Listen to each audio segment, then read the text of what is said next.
안녕하세요. 여러분의 아는 의사 신수환입니다. 반갑습니다. 댓글로 문의 주신 내용 중에 잇몸에 블랙 트라이앵글이 너무 많이 생겼어요. 음식물이 입안 전체에 껴요.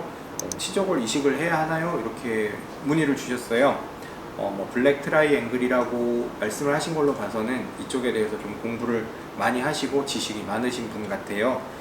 잘 모르시는 분도 있으니까 말씀을 드리면, 블랙 트라이앵글이라고 하는 것은 원래 우리 치아와 치아가 있을 때 이렇게 보통 치아는 역삼각형 모양으로 생겼거든요. 역삼각형을 두 개 붙이면 밑에 남는 공간이 있죠. 그 부분은 또 반대로 하나의 삼각형 모양이 될 거예요. 근데 그 부분이 입 안에서는 어둡게 보이기 때문에 까맣게 보인다. 그래서 이제 검은 삼각형, 블랙 트라이앵글이라고 전문적인 용어로 이렇게 부르고 있어요. 그럼 이 공간은 새로 생긴 것인가 아니면 원래부터 있던 것인가에 대해서 생각을 해봐야 돼요. 원래부터 우리 치아는 이렇게 생겨 있었어요. 치아는 변하지 않는데 어렸을 때, 젊었을 때는 그 부분을 다 잇몸이 채우고 있던 거예요. 여기까지. 그러니까 밑에 부분의 삼각형은 잇몸 속에 숨어 있던 거죠. 하지만 나이가 들면서 누구나 주름이 지듯이 어쩔 수 없이 잇몸 뼈가 내려가고, 뼈가 내려감에 따라서 잇몸 살도 내려가요. 이만큼 내려가면서 거기에 숨어 있던 삼각형 공간이 보이는 거예요. 그게 나이가 들면서 누구나 나타나는 현상이라고 생각을 해요.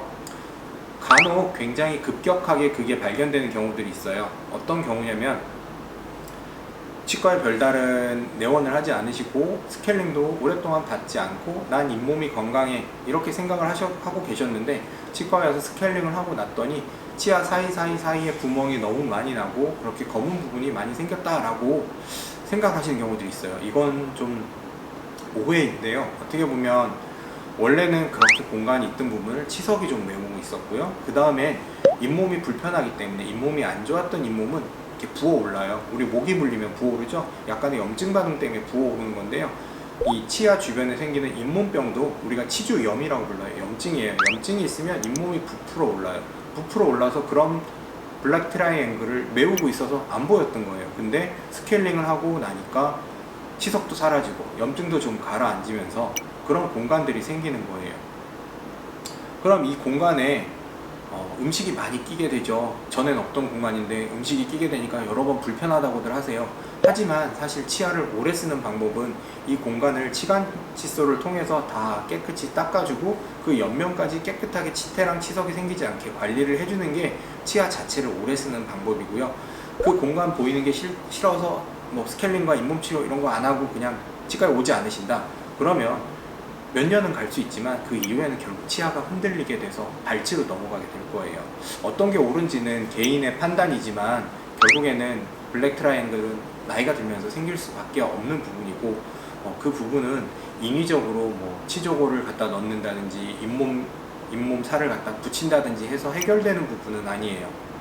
아쉽게도 우리가 나이가 들어서 주름이 생기는 걸 어떻게 막을 수 있나요? 이렇게 당겨서 일시적으로 안 보이게 할 수는 있죠. 하지만 일시적인 거잖아요. 근데 치아에는 그런 잇몸뼈를 넣는다든지 잇몸살을 붙인다든지 해서 얻을 수 있는 잇몸의 양은 굉장히 제한적이에요.